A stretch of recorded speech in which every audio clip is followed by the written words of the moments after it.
The thing about galactic shipping lanes was that they'd been mathematically optimized by 17 different species over 4,000 years, calibrated to avoid asteroid fields, gravitational anomalies, and most importantly each other's territories, which meant that finding a ship floating dead in Lane 7 Alpha Whisper was roughly equivalent to discovering a grand piano in your breakfast cereal. Technically possible, but it raised some uncomfortable questions about causality. Captain Aldric Hayes stood on the bridge of the Wandering Prophet, salvage vessel that had seen better decades, watching his AI highlight the anomaly with what could only be described as electronic concern. Define not human, he said, because in his experience, AIs had a tendency toward the dramatic. Life signs detected, the AI repeated, its voice carrying that particular smugness that suggested it had already run the analysis 6 times and knew something he didn't. Biological oxygen breathing. Definitely carbon-based. Cardiovascular systems present. But the genetic markers don't match anything in the Concordat database, and I've got access to profiles for 743 registered species, including those delightful blob creatures from Epsilon 9, who communicate through interpretive mucus secretion. Aldrich grimaced. He'd met those. Once was enough.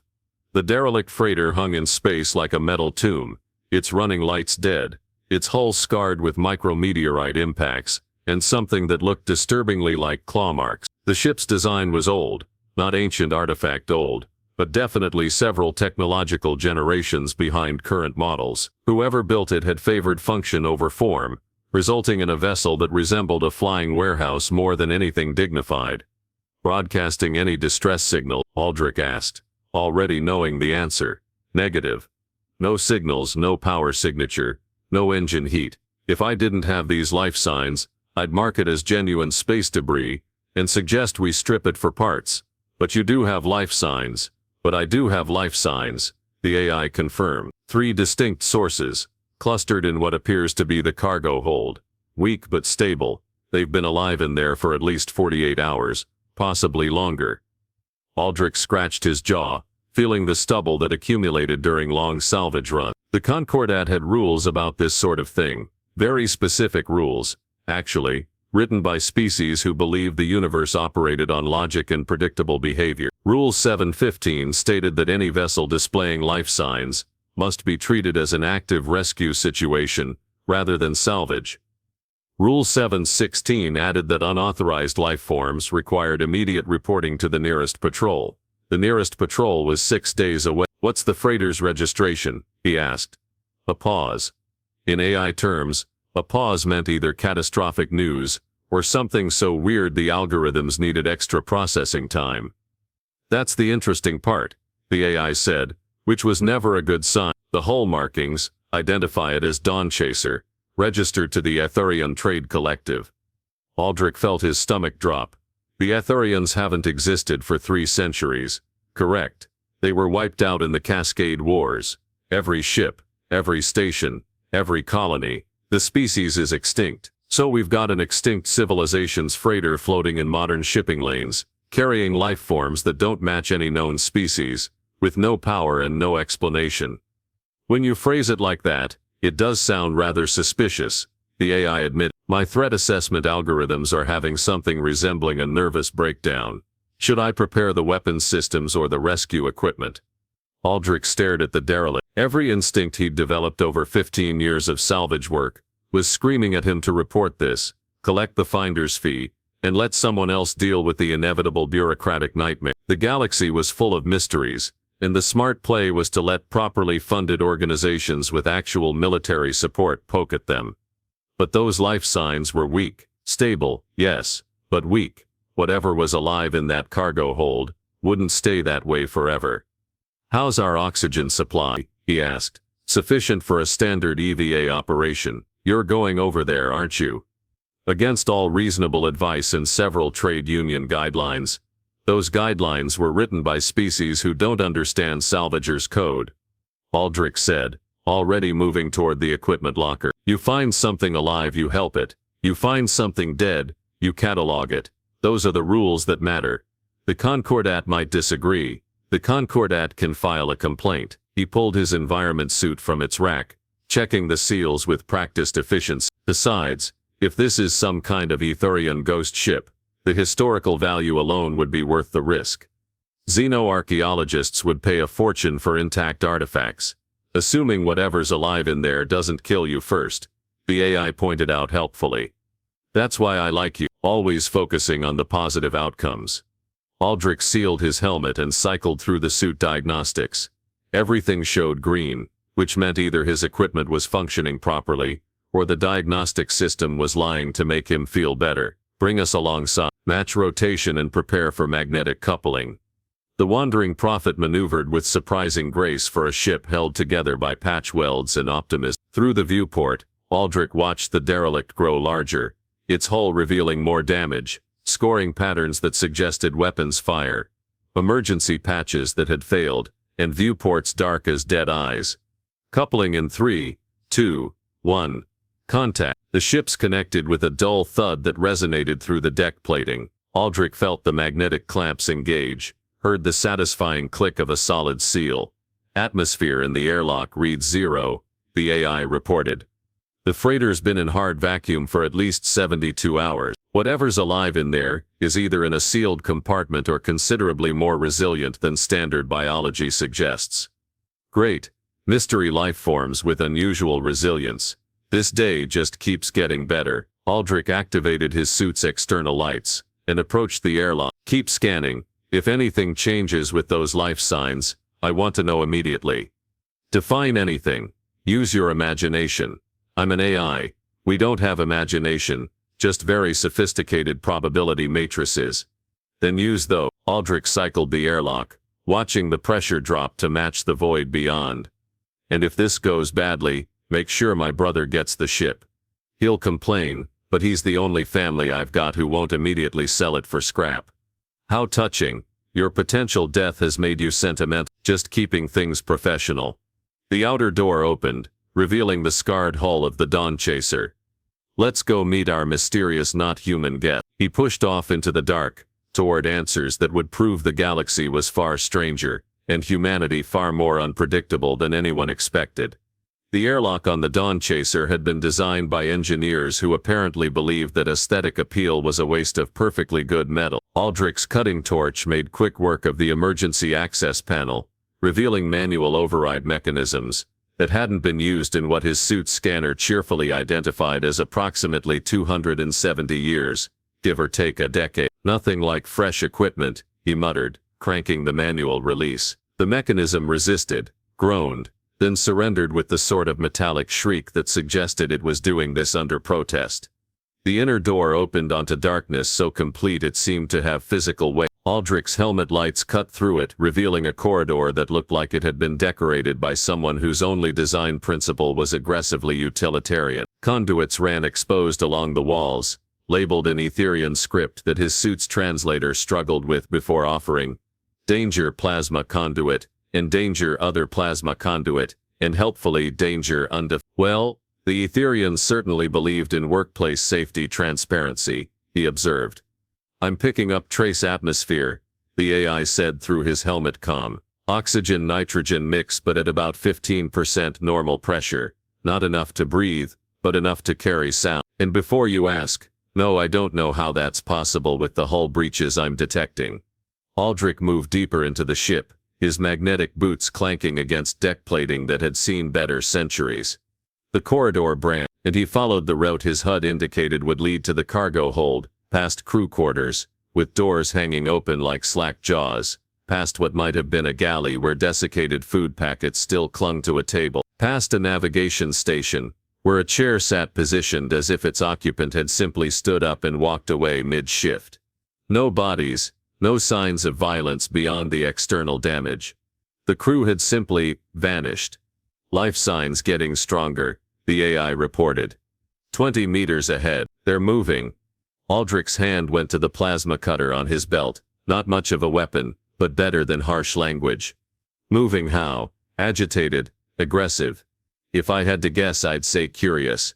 But again, sophisticated probability matrices, not imagination. The cargo hold doors were massive, designed to accommodate freight containers the size of small buildings. One door hung askew, revealing a gap just wide enough for a suited human to squeeze through. Aldric wedged himself into the opening, his light sweeping the space beyond. The hold was enormous, easily 50 meters high, and twice that in length. And it was full of pods, thousands of them stacked in geometric precision from floor to ceiling. Each pod was roughly cylindrical, about 3 meters long, made from some crystalline material that caught his lights and refracted them into cascading rainbows. "Oh, you've got to be kidding me," Aldric breathed. "Stasis pods," the AI confirmed. "Aetherion design, but the technology is more advanced than anything in their known records. These things are sophisticated enough to maintain life functions for centuries, with minimal power. How many are active?" "Scanning, 3. The rest are either empty or their occupants didn't survive. The active ones are clustered in Section 7 Delta." Aldric navigated through the pod array, his lights creating weird shadows that made the crystalline surfaces seem to pulse with their own internal luminescence. The air pressure was higher here, his suit registered almost 30% normal, which was impossible given the hull condition, but apparently the universe had stopped caring about his understanding of physics. He found them in a small clearing between pod stacks, 3 crystalline containers arranged in a triangle, their surfaces clouded with condensation from within, and inside each pod. "Well," Aldric said slowly, "that's definitely not human." The creatures were vaguely hexapedal, with 4 primary limbs, and 2 smaller appendages, near what might be a head or might be a sensory cluster. The crystalline pods made details hard to distinguish. Their skin, if it was skin, seemed to shift colors, cycling through patterns that might have been breathing, or might have been communication, or might have been the alien equivalent of sleep talking. "Genetic analysis is inconclusive," the AI admitted, sounding almost frustrated. "They share some markers with 16 different species, including some baseline similarities with humans, which makes absolutely no sense given evolutionary biology. It's like someone took a genetic blender to the galaxy's greatest hit." One of the creatures moved, pressing what was probably an appendage against the pod's inner surface. The gesture seemed deliberate, questioning. "I think it knows I'm here," Aldric said. "Of course it knows. These pods have external sensors. The occupants have probably been aware of your presence since you entered the hold." A pause. "Captain, I'm detecting something else. These pods are connected to the ship's emergency power core, what's left of it. That core has maybe 6 hours of charge remaining, and when it dies, the stasis fields collapse. Given the lack of atmosphere, the occupants would have approximately 40 seconds before biological failure." Aldric stared at the creature, at beings from a species he'd never seen, traveling on a ship that shouldn't exist, in technology that surpassed anything their civilization had supposedly achieved before their extinction. "Can we move them?" he asked. "The pods are self-contained, theoretically portable, but each one masses about 400 kilos. We could transport them to the Wandering Prophet using the cargo loader, but it would take multiple trips, and..." The AI stopped. "Captain, I'm picking up a new contact. Ship just dropped out of FTL at the edge of scanner range. Distance: 40,000 kilometers in closing. Configuration matches a Grimwald Consortium salvage cruiser. Heavily armed, crew of 30, and they've already begun active scans of the derelict." Of course, because this situation wasn't complicated enough. The Grimwald Consortium operated on the principle that salvage rights belonged to whoever had the biggest guns, and the loosest interpretation of maritime law. They were technically legal, technically registered with the Concordat, and technically absolute nightmares to deal with. "Time until they reach weapons range?" Aldric asked. 18 minutes at current speed." Aldric looked at the 3 pods, at the creatures inside cycling through their color patterns, with increasing urgency, as if they understood, somehow, that their impossible survival had just gotten significantly more impossible. "Prep the cargo loader," he said. "We're taking them with us." "All 3? Captain, the legal implications alone are considerably less important than letting 3 sentient beings die because we're worried about paperwork." He moved to the nearest pod, examining the connection points where power cables snaked into crystalline socket. "Besides, something tells me these creatures are important. The Aetherions didn't fill a freighter with advanced stasis technology and aim it at modern shipping lanes by accident. You think this was intentional? A message in a bottle scenario, I think Aldric said, carefully disconnecting the first power coupling, that we're about to find out why extinct civilizations should stay extinct. And why humanity's terrible habit of helping first and asking questions later is either going to save the galaxy or doom it. The pod hummed as he lifted it with the portable grav dolly, its occupant pressing against the surface again. This time in what looked distinctly like gratitude. 14 minutes to weapons range. The AI reminded him cheerfully. Then I'd better hurry, Aldric said, and pushed the first impossible survivor toward an uncertain salvation. Getting 3 400-kilo stasis pods through a damaged airlock while racing against both a power core failure and armed competitors turned out to be exactly as difficult as physics suggested, and significantly more stressful than Aldric's cardiovascular system appreciated. Third pod secured, he announced, wrestling the final crystalline container into the Wandering Prophet's cargo bay. Tell me something good. The Grimwald vessel has reduced speed, the AI reported. They're holding position at 15,000 kilometers, scanning us.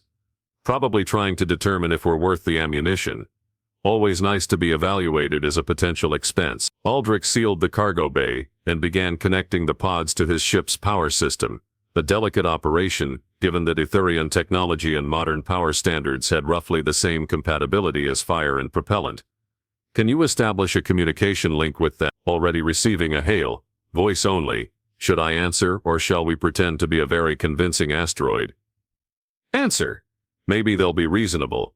You understand that reasonable and Grimwald Consortium occupy opposite ends of the behavioral spectrum. The comm channel opened with a crackle of static, followed by a voice that sounded like gravel being processed through a meat grinder. Unidentified salvage vessel. This is the profit margin operating under Grimwald Charter 77. You are currently in violation of our registered claim space. Aldric checked his navigation display. According to Concordat regulations, this sector is open territory. No registered claims within 2 light hours. According to our sensors, you just removed 3 items of significant value from that derelict, items we were en route to claim. That constitutes theft of prospective salvage. Prospective salvage isn't legally recognized until physical contact is established. Aldric countered, connecting the second pod to his power grid. The creatures inside were cycling through color patterns faster now, agitation, maybe, or excitement at the improved power flow, which I achieved 17 minutes before you arrived. The derelict and its contents are my claim under finder's rights. A pause. Then those aren't contents. Our scans indicate biological life. Living beings aren't salvage. They're potential hostages, or if we're feeling generous, refugees. Either way, they fall under different jurisdiction. Damn! Whoever captained the profit margin actually knew Concordat law, which made them considerably more dangerous than the average salvage pirate. If they're refugees, Aldric said carefully, then they require immediate medical assessment and protection under Article 12 of the Sentient Rights Doctrine, which I'm providing. How humanitarian of you. How about this? You hand over the life forms for proper consortium evaluation. We pay you a reasonable finder's fee, and everyone continues breathing. We've got weapons that could turn your ship into an expanding debris cloud, and you've got a cargo hauler with barely functional shield. The AI's voice came through on a private channel. He's not exaggerating. Their weapons array includes plasma cannons, magnetic accelerators, and something my database cheerfully identifies as definitely prohibited by 6 different treaties.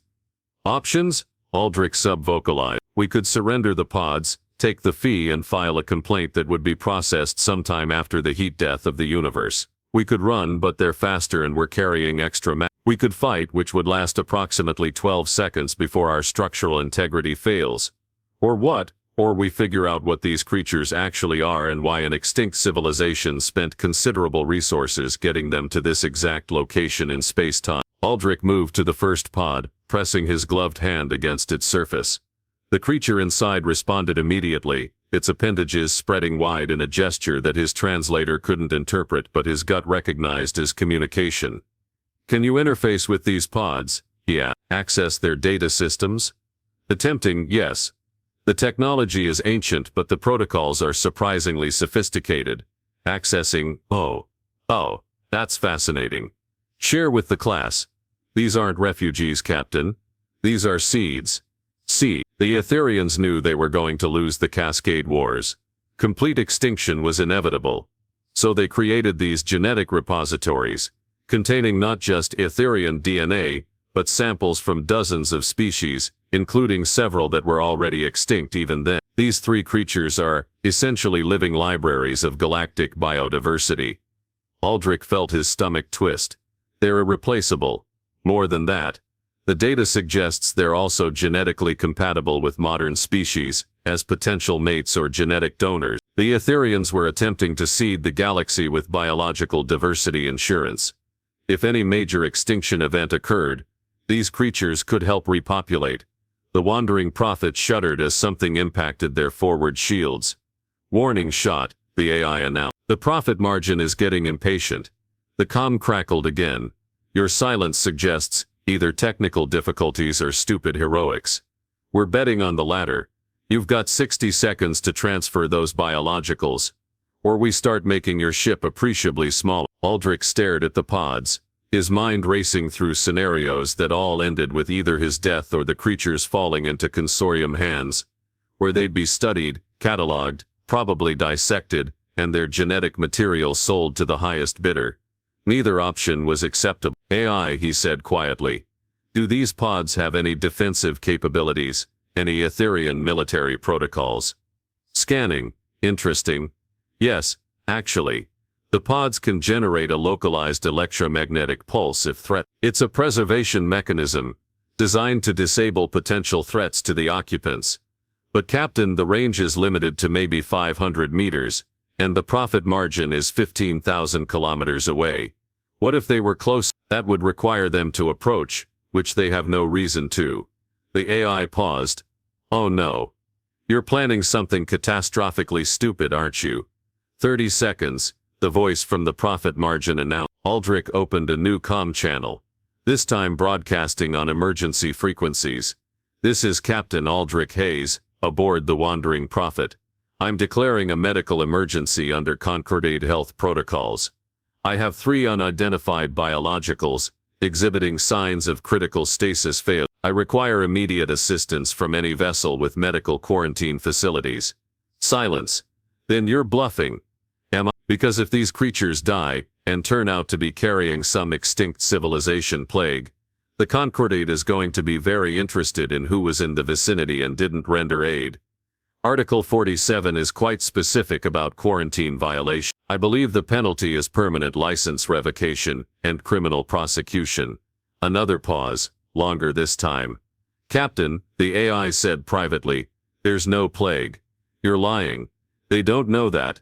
And the consortium might be pirates, but they're bureaucratically registered pirates. They can't risk a Concordate investigation. The profit margin began moving. Not away but closer. Much closer. We're approaching to conduct a medical scan, the gravelly voice announced. If you're lying, we'll claim the biologicals as compensation for our time. 5,000 kilometers, the AI reported. 4,000, 3,000.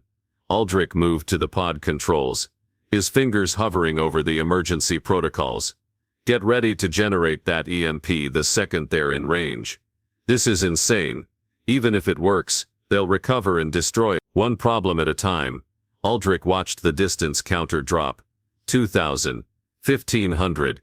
Approaching weapons range, the AI warned. 1,000. 800. The profit margin was close enough now that Aldric could see it through the viewport. A massive scarred vessel bristling with weaponry.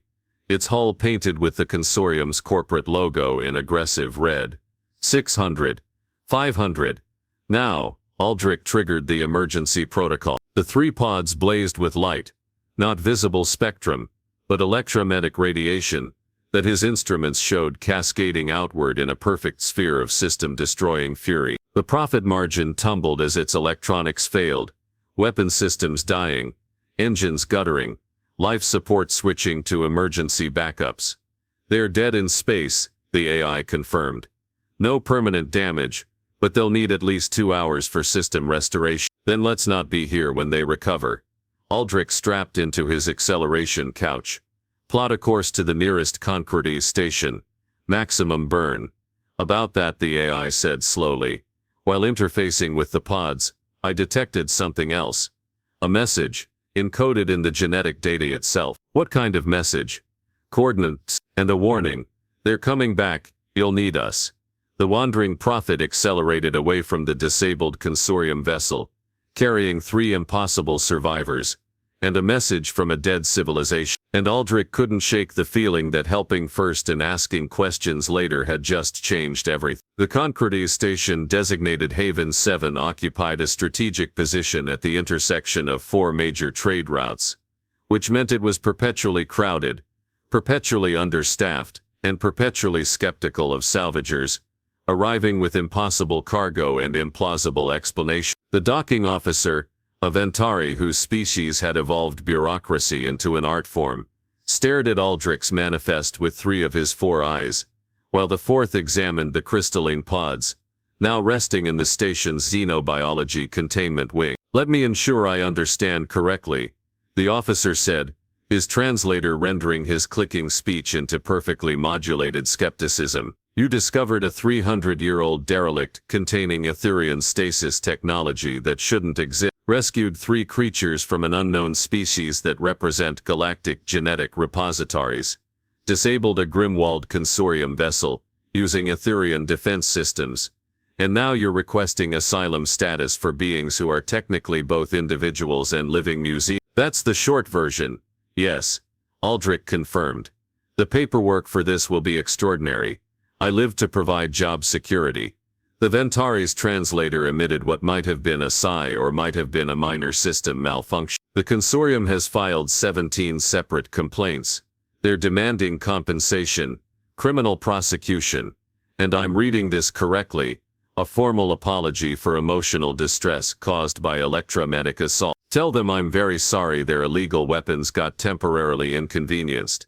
I'll phrase it more diplomatically. The officer's attention shifted to a display showing the 3 creatures, now safely powered and under observation, by xenobiologists, who seemed to be experiencing collective professional euphoria. The initial analysis confirms your AI's assessment. These beings are genetic miracles. Their cellular structure contains encoded information from 47 distinct species, including 12 previously thought completely extinct. Aldric watched through the observation window as one of the creatures pressed appendages against its pod surface, cycling through color patterns that the translation algorithms were slowly beginning to interpret. The preliminary results suggested emotions, curiosity, gratitude, urgency. The coordinates they're carrying, Aldric said. Has anyone analyzed them yet? The Ventari's bureaucratic composure flickered. That information is classified pending council review, which means you found something. A pause that stretched long enough to make Aldric's instincts prickle. The coordinates, the officer finally said, lowering his voice, point to a region of space beyond the outer rim. A region we've designated as the deep empty because our probes never return from there. We assumed equipment failure or navigational error. But if the Aetherians sent a warning about something coming back from that region, then maybe we should be paying attention instead of filing forms. The Concordia doesn't operate on maybes. We operate on verified data, confirmed threats, and properly authorized responses. The Ventari's translator somehow conveyed exhaustion, despite being a machine. But between us, Captain, there have been incidents. Ships vanishing along the rim territories. Colonies reporting strange sensor reading. Nothing conclusive. Nothing that justifies mobilization, but enough to make senior officials nervous. And now you've got 3 living proof points that an extinct civilization saw something coming, and went to considerable trouble to prepare us for it. Which is why, a new voice interrupted. The council has decided to authorize a full investigation. Aldric turned to find Ambassador Una Wolf approaching, one of humanity's senior representatives to the Concordies, known for her tactical brilliance, and her complete inability to tolerate nonsense. She was accompanied by 2 Concordite security officers, and what appeared to be a senior xenobiologist, whose tentacles were practically vibrating with excitement. Ambassador, Aldric acknowledged. Captain Hayes, you've had an interesting week. Wolf examined the pods with the calculating gaze of someone mentally drafting policy proposals.